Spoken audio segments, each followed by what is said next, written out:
One morning, a little rabbit sat on a bank. He pricked his ears and listened to the trit-trot of a pony. A gig was coming along the road. It was driven by Mr. McGregor, and beside him sat Mrs. McGregor in her best bonnet. As soon as they had passed, little Benjamin Bunny slid down into the road and set off, with a hop, skip, and a jump, to call upon his relations, who lived in the wood at the back of Mr. McGregor's garden. That wood was full of rabbit holes, and in the neatest, sandiest hole of all lived Benjamin's and his cousins, Flopsy, Mopsy, Cottontail, and Peter. Old Mrs. Rabbit was a widow. She earned her living by knitting rabbit wool mittens and muffetees. She also sold herbs, and rosemary tea, and rabbit tobacco. Little Benjamin did not very much want to see his aunt. He came round the back of the fir tree, and nearly tumbled upon the top of his cousin Peter.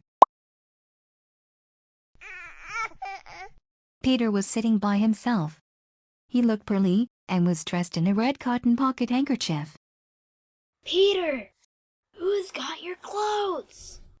The scarecrow in Mr. McGregor's garden. And described how he had been chased about the garden, and had dropped his shoes and coat. Little Benjamin sat down beside his cousin, and assured him that Mr. McGregor had gone out in a gig, and Mrs. McGregor also, and certainly for the day, because she was wearing her best bonnet. Peter said he hoped that it would rain.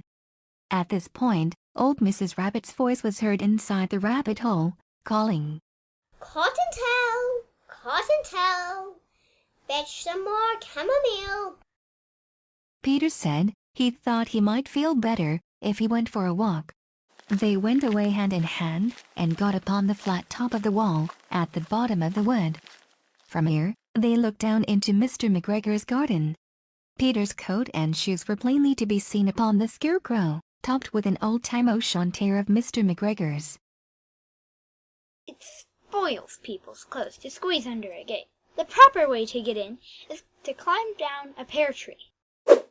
Peter fell down head first. But it was of no consequence, as the bed below was newly raked and quite soft. It had been sown with lettuces.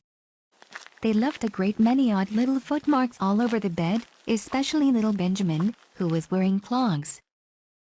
Little Benjamin said that the first thing to be done was to get back Peter's clothes, in order that they might be able to use the pocket handkerchief. They took them off the scarecrow. There had been rain during the night.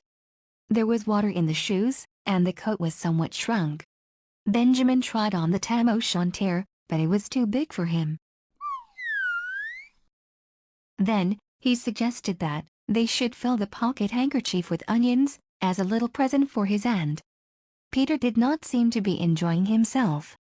He kept hearing noises.